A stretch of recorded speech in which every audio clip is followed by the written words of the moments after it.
призмата на културната антропология. Това е една наука, която не е много популярна, но както ще се убедите, изключително интересна. Това, което ще ви покажа, в малка степен е публикувано в този учебник, който издадох миналата година, тъй като имам такъв едноименен курс в Новия български университет по тази тема. Това, което ще се опитам да направя, е да говоря за храната, която има една двойствена природа. Значи храната е едновременно природна и културна. Защо? Защото имаме някакви продукти, нали, които ги взимаме от природата, но ги готвим. Тоест, какво е култура в нашия смисъл? Понятието култура в антропологичен смисъл, това е всичко, което ни прави хора. Това е придаването на смисъл, това са знанията, това са компетенциите, това са уменията, които, както знаем, за готвенето, ако няма умения, ако няма знания, няма как да се получи нищо. Така че, от една страна, храната е природна, от друга страна тя е културна. И точно това двойствено състояние или природа на храната е което ни интересува. Значи ние се интересуваме едновременно от природното и от културното или социалното. Какво значи социално? Храната ни събира. Храната е основен инструмент за общуване. Знаете много добре, че като седнем на маса, масата е тази, която ни свързва. Масата е тази, която може да събере и враговете. Нали? Не случайно се казва, седнаха на масата на преговорите. Те няма да ядат нищо на тая маса, обаче ще си говорят, дори ако са врагове. Така че храненето всъщност е социален акт. То не е само самото приготовление културно, но и храненето винаги е свързано с социално общуване. Общуване между близки хора, общуване между далечни хора, които могат да ни станат близки. Така че всичките тези аспекти на храната в един или друг смисъл науката, антропология на храненето ги изследва. И сега, разбира се, аз ще се опитам да направя един обзор на това как са се хранили хората в историята, за да стигна до съвременността, като ще се опитвам да се вода от тези две нишки. Какво се яде и какво се случва покрай това хранене. Започваме от най-дълбоката древност, храната на Homo sapiens, нашия вид. Известно е, че хората стават хора тогава, когато слизат от дърветата, условно казано, ако следваме в Дарвин и ако вярваме на дарвинизма и на еволюционизма. Това е момента, който е доказан и по научен път, че в един момент, поради някаква причина, а това не е друга причина, освен търсене на храна, те слизат и резултата от това слизане от дърветата е, че се освобождават ръцете. Загубваме бързината, която сме имали докато сме били на чета и крака, но се освобождаваме ръцете и ставаме хора, защото с тези две ръце правиме всичко, което е култура, включително и си произвеждаме храната. И от този момент, в който възниква нашия вид, който се нарича Homo sapiens, т.е. можещия човек, мъдрия човек, умеещия човек, много дълго време, хиляди години от този момент нататък, всъщност хората не са си произвеждали сами храната. Т.е. те са консумирали само това, което са можели да намерят в околната среда. И за това ги е карало да се движат от място на място в търсене на някакви плодове, на нещо, някакъв дивач, разбира се. Това е епохата на лова и на събирателството. Ловуват и събират и понеже ресурсите са ограничени, се местят на друго място и така виждаме на снимките едни типични събирачи горе на снимката. Този тип помина го има в Африка все още и долу пък един мъж ловец. Много важен момент в историята на храната е така наречената неолитна революция, когато хората вече започват сами да си произвеждат храната. Тоест, спираме с това обиколяне, с тази номадска култура и започваме, как се случва това? Случва се по един много случайен начин. Те забелязват, че хвърлените семена покълват на боклук. Нали, съвсем нормално. И се сещат да ги вземат тия семена и да ги засадат и така всъщност започва земеделието. Това е огромен скок в човешката история, защото за първи път хората започват не само сами да си произвеждат храната, започват вече, както виждате и на долната снимка от Египет, започват да усядат. Те спират с това движение в търсене на храна и това е в основата на цивилизацията. Когато спрете и създадете селище, започвате вече да по-големи групи хора да могат да живеят заедно, защото в предишния период те не могат номадите да са на големи групи, защото няма достатъчно храна, която да могат да намерят. Тук вече се появяват големи селища, държави и всичко останало цивилизацията тръгва в един много така канализиран вид. И това нещо се случва така, то се нарича неолитна революция, случва се в Близкия изток преди около 10 000 години, като можем да видим тук няколко снимки.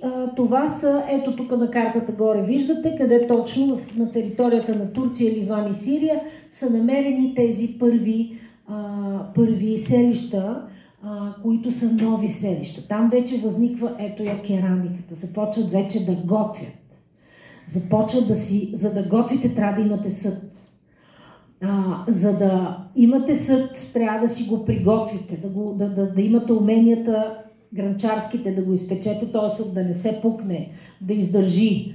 И започваме с най-ранната храна, която е варената храна. Не случайно ритуалните храни са варени. Имаме курбан, имаме и житото, което раздаваме за мъртвите, което се нарича коливо. Те са варени. Защо? Защото ритуалната храна е най-старата храна. В нея се запазват спомените от най-старите ритуали, каквито са именно жертвоприношението, курбана, кръвното жертвоприношение и коливото не случайно, това го обичам да го казвам на студентите, корена колям, който виждаме в коливо, всъщност, защо се казва така? Защото е вместо заколване. Защото Исус Христос Господ казва: милост искаме, не жертва. Не ми трябват вашите курбани. Искам да се обичате един друг. И за това житото като символ на вечния живот се нарича коливо, т.е. той идва да замени курбана, да замени кръвната жертва. Не трябва вече, не че не трябва, тя и църквата продължава да освещава курбани, но не е изискване на религията и на вярата това да се прави, както примерно е в исляма. Така че тази ритуална храна винаги е варена. Опитваме се, тук съм дала само един автор, Клод Леви-Строс, за тези, които повече се интересуват, който се опитва да ни покаже храната в трите й състояния. Сурово, такова каквото го взимаме от природата, незавършено, гнило, пак е природно, но вече започва да гние, макар че знаем, че има някои храни гнили, които се ядат, като например синьото сирене камамбер, и готвено, което вече е равно на култура, на завършено и на чисто. Имаме две основни начини за приготовление на храната в древността. Варенето, казахме, за което имаме нужда от съд. И то е най-икономичното и се свързва с домашната кухня и с жените. Защо е най-икономичното? Защото сварявате месото и всичко се изяжда. Нищо не отива. Нали? Докато при печенето не е така. Когато изпечете нещо, както е чевърмето, примерно, то не случайно е престижно ядене, мъжко ядене, защото се свързва печенето с винаги на открито, с излишество, с престижност и с мъжете, защото те са ловците и обикновено са извън селището. Така че при печенето имате много неща, които се хвърлят. Не може да се изяде всичко, както е при варенето. Тоест, това е по-свързано с излишество и с вече престижна кухня. Затова и въпросните чевърмета се правят на Гергьовден, само на най-големите празници. Това агне дълго време ще се пече в планината. И сега отиваме в античността. Тук, разбира се, може да се говорят по всяка от тези теми, може цяла лекция да има. Аз просто съм ги събрала така най-базисните неща. Какво е важно за древните гърци? Че там е началото на така наречената средиземноморска диета, която и до ден днешен е така модерната диета. Модерна, като казвам диета, не за отслабване, нали? Нашия смисъл се използва като начин на хранене. Този тип хранене е базирано върху зехтина, върху сирената и върху зеленчуците. Това, което съм пропуснала тук да напиша, е, че имаме разреждане на виното с вода. Древните гърци са пиели виното разредено 3:1, докато траките са го пиели неразредено. И това много е впечатлявало самите гърци. Самия Херодот казва, тези траки пият неразредено вино. Тоест, нали, така, културата на пиене по нашите жени от дълбока древност, така имаме славата на хора, които много носят на пиене и пият виното неразредено. Другото интересно е така наречените пирове, ето такъв на втората, и на първата и на втората снимка се вижда. Пира в Древна Гърция не случайно се нарича с хубавото име симпозиум. Нали? Симпозиума, което сме свикнали, че е научно събитие, то винаги върви с ядене и с пиене, но винаги имате и ето флейтистки, имате жени, които рецитират, свират, изобщо така върви културата винаги с едно споделено хранене. Така че самата думичка симпозиум означава, че заедно не само се храним, не само консумираме храна и култура, и смисъл на изкуство, нали, песни, музика, танци, но и че сме заедно. Това син е много важно. Не да си пиеш сам, а заедно, заедността, която винаги в храната присъства. В Древния Рим също много може да се говори. Това, което е най-важното, е, че имаме в начало на масовото хранене извън дома. Това го няма в Древна Гърция, просто защото в Древна Гърция нямаме империя. Това е първата империя. Имате страшно много хора, които не могат, нямат, особено в самия Рим, има много хора, които живеят в едни високи, буквално с размерите на нашите блокове сгради, които се наричат инсулии, т.е. острови, оттам идва island на английски, и те нямат, колкото по-нагоре се качвате в тази инсула, толкова по-малки са помещенията, нямат огнища, не могат да се хранят, да си приготвят храната, и за това се хранят в ето такива места, каквито виждате. Това са така наречените термополиуми, т.е. място, както казват екскурзоводите в Помпей, бързата храна на древността, фастфуд на древността. Нали? Защо? Защото ето в тези дупки имате едни големи съдове, пълни с топла храна. И всеки един, това се случва на улицата, всеки един отива, може да си вземе и да яде където иска, но те сядат и там наблизо. И виждате тук, особено на първата снимка, това е последния намерен в Помпей термополиум, изключително интересен, защото ако се гледате, там има едно прекрасно куче нарисувано, имате петел, имате яребици, въобще всичко, което е всъщност сготвено, е и по много интересен начин нарисувано. И освен това цветовете са много хубави. Долната снимка пък е от Херкулан, който също е много известен с голям брой такива термополиуми. Така че за Рим е типично това, че те имат храни от буквално целия свят, консумират, просто е глобална системата. Както сега имаме възможност да си купиме храна откъде ли не продукти, в Римската империя това е така. И освен това, другото много характерно за Рим, дай следващия слайд, е факта, който ние имаме, благодарение това, че Помпей и Херкулан са затрупани от лава, виждаме един карбонизиран хляб. Хляба, който всъщност точно така е изглеждал в деня, в който е изригнал Везувий. Какво забелязваме, освен, нали, че действително е уникално, че може да го видим? Забелязваме, че той е нарязан по начина, по който се реже пицата в съвременността. Нали? Виждате тези триъгълни парчета. Тоест, той всъщност е бил споделен по същия начин, по който тази идея, че кръглата форма ще се нареже на триъгълници и след това ще се сподели с много хора, я виждаме тук много добре показана в този карбонизиран хляб.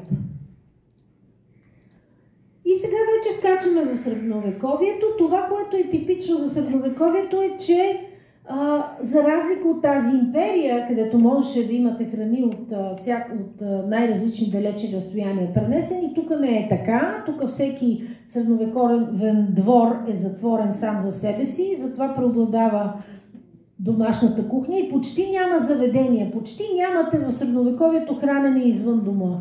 Само пътниците, има за тях различни ханове, различни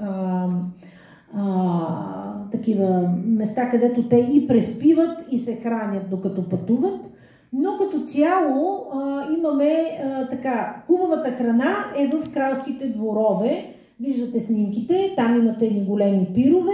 Най-типично за Западна Европа са така наречените пайове, който е тесто и вътре в него месо. Нали? Това е основното, което се сервира, но и разбира се много дивеч. В средновековието имате консумация на голямо разнообразие от дивеч.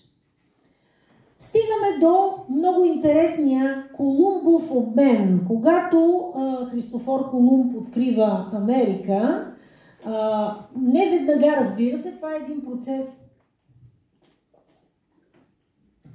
който продължава поне 100 години, след като той открива Америка. Имаме така наречения Колумбов обмен.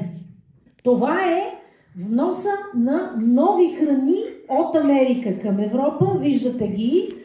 Започваме, разбира се, с тютюна, който не е храна, но който пък се пуши по различен начин в Америка в сравнение с това, което се случва в Европа.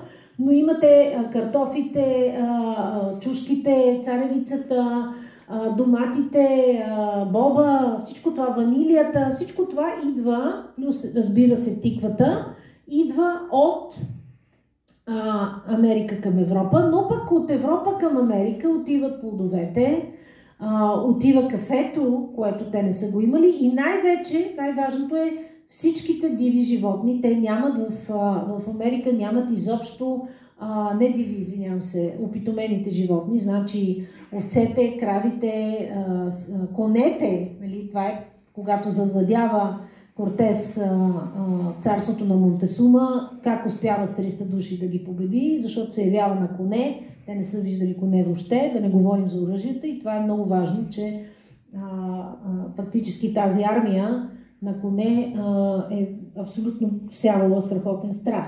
Така че този Колумбов обмен е изключително важен, защото всъщност след него, след Колумб, след 15 век, културата на хранене много се променя в Европа. С тези картофи, с ориза, който ще дойде по-късно от Азия, извинявайте, тотално се поставят началата вече на националните кухни в Европа, които се обогатяват много с тези нови продукти. Другото много интересно нещо е, че в периода между 16 и 18 век имаме голям възход на кафето. Кафето, което идва, фактически се масовизира най-напред в Османската империя, появяват се първите кафенета в Западна Европа по пристанищата, основно в Венеция, в Марсилия, но не и в Париж, именно защото е пристанище. Масовизира се като една от първите 3 нови напитки – какаото, чая и кафето.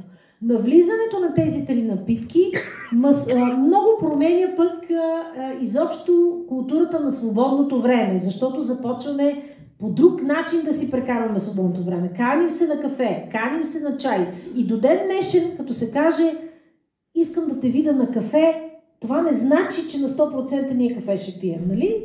Това е синоним. Ела да се видим на кафе се е превърнало в синоним на ела да излезем, ела да се видим. Толкова сме свързани с кафето, че всъщност кафето, думичката за кафепиене заменя самото общуване. Появяват се всичките нови сервизи. Тогава успяват най-сетно да откраднат от Китай начина как се прави порцелан. Една много строго и дълго пазена тайна на порцелана. Започват вече да произвеждат в Западна Европа порцелановите сервизи, да сервират по друг начин. И разбира се, тук имаш още едно, да, имаме възход на кафенето като социално място. Започват да седат по кафенетата, там е пресата, там ще четат, Там ще си говорят, че клюкарстват, че се срещат. Ганковото кафене, си спомнете как го описва Вазов, нали? Един малък парламент, казва той. Всички са там, всички говорят. Това е мястото за общуване. И след това кафенето вече прераства в кафе Шантани, където се появяват вече и танцорки, жени танцорки, то по принцип е в началото само мъжко място. След това се появява кафе Вариете и кабаре. Въобще имаме една много интересна еволюция на кафенето като социално място. И стигаме вече до модерния период. Модерността, капитализма дава началото на така наречената консумативна култура, в която и до ден днешен ние живеем. Културата, в която всичко се продава и се купува и храната съвсем закономерно става продукт вече. Този продукт се рекламира като домашен, не случайно, винаги в етикетите, в опаковките имаме домашно, на баба, меденките на баба, на дядо, усуканицата и така нататък, нали? Искат да ни конотират, искат да ни внушат, че това е вкусно като домашното. То, разбира се, не е, ние знаем това, но храната, превръщайки се в продукт, тя става много удобна. Защо? Защото капитализма забързва времето. Колкото тогава възниква тази идея, че времето е пари, че нямаме време за губене, че бързаме непрекъснато, нямаме време за храна, да седнете, това значи бавно, да си говорите, да така, няма време за това нещо. И затова възникват сандвичите, въобще възниква бързата храна и болестите след нея, разбира се, точно така. Възниква също така индустриалната храна, т.е. това са полуфабрикатите, нещо полуготово, нали, което само да го вземеш, да го сложиш в микровълновата и да бързо да го изедеш. Идеята е не само бързо да го приготвиш, но и бързо да го изедеш. Това е смисъла на бързата храна. И като отговор на тези неща възниква и така нареченото slow food движение, т.е. движение за бавна храна. Искаме вече да се върнем към миналото. Нали? Не искаме да бързаме, не искаме да ядем всичките тези неща и възниква опозицията и алтернативата на бавното хранене, която обаче не е точно да се върнете към традиционното, а по нов начин да преоткрием старото. Нали? Старото никога не е същото каквото е било, но се опитваме да го по някакъв начин да го пречупим през себе си и да го направим ново. Тук вече това, което казах, че е много важно храненето като социално общуване. Защо? Защото самите храни могат да бъдат използвани като едни метафори за нашето общуване. Например, имате коктейли без храна. Натам се канят всякакви хора. Ето сега, аз не ви познавам, кана ви на един коктейл без помежду ни има голямо разстояние. Обаче имаме след това общо хранене с питие, това е нещо друго. След това имаме барбекю и бюфет, които са преходни форми. Едно е да ви поканя на вечеря, друго е да ви поканя на барбекю, както го правят американците в градината. И вече най-близките ще ги покана на вечеря, но тази вечеря може да бъде само с някакви неща, нали, студени. Тук е разликата топло-студено. Може да е само с някакви сандвичи и такива неща. За някакви малко по-далечни хора и за най-близките хора вече ще направя вечерята. Нали? Истинската вечеря ще е само за най-близките ми. И като ги поканя, след това ще чакам и те да ме поканят. Тоест имаме и дарообмен. Нали? Веднъж аз към теб, но после и ти към мен. Не може само аз да те каня, пък ти да не ме каниш. Тоест през храната имаме едно много интересно общуване.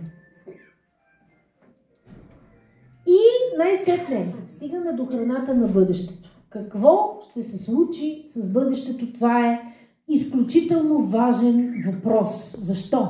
Защото към средата на този век се очаква населението на планетата вече да е над 9 милиарда души, което означава, че нуждите от храна ще скочат с 50%. И е ясно, че нещо трябва да бъде направено. Не може, за съжаление, планетата е толкова изтощена. В последните 200 години ние сме изтощили толкова много, че даже въведоха термина антропоцен, нали? Това е такава една епоха на човека. Епоха, в която, геологична епоха, в която човека съсипа собствената си природа по невероятен начин. Толкова са вече ресурсите на изчерпване, че трябва да започнем да измисляме някакви нови начини, алтернативни начини за производство най-вече на протеин. Защо на протеин? Защото индустриалното животновъдство е доказано, че много силно съсипва природата. И сега това е основната задача. Как да го създадем този протеин индустриално? По какъв начин, следващия слайд моля, по какъв начин да го направим така, че лабораторно да произведеме месо без животни.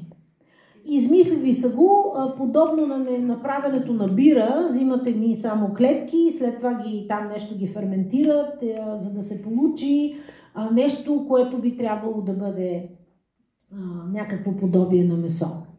Другата тенденция е използването на насекоми. Не знам дали сте чули това. Да, започнаха да ги слагат точно така. Значи, първо ги използват като фураж. Това е много важно, че ги използват като фураж.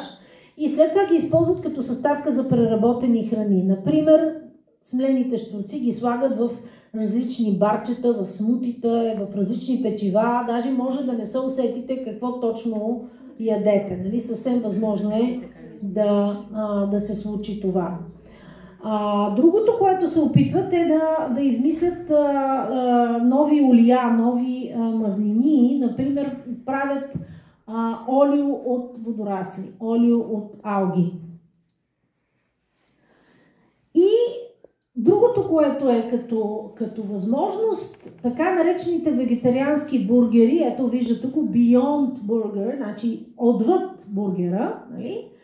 Вегетариански бургер, който имитира месо. Другото, тук се шегувахме с нашите домакини, те си имат един такъв хубав 5D принтер, на който може да си изпринтират и някоя пържола, може би. Нали? Въобще принтирането на храна също се мисли като алтернатива.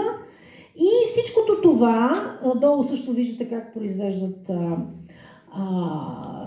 този сандвич, всичкото това все повече ни отдалечава от природата. Значи всичките тези имитиращи неща, всъщност все повече ни отдалечават от началото, от природата и все повече конструираме някакви неща изкуствени, което, разбира се, няма нужда да казвам, че не е полезно, но, както се казва, човек каквото сам си направи, никой друг не може да му го направи. Ние сме си направили това и за това сега се хвърлят усилия по някакъв начин да се излезе от тази ситуация.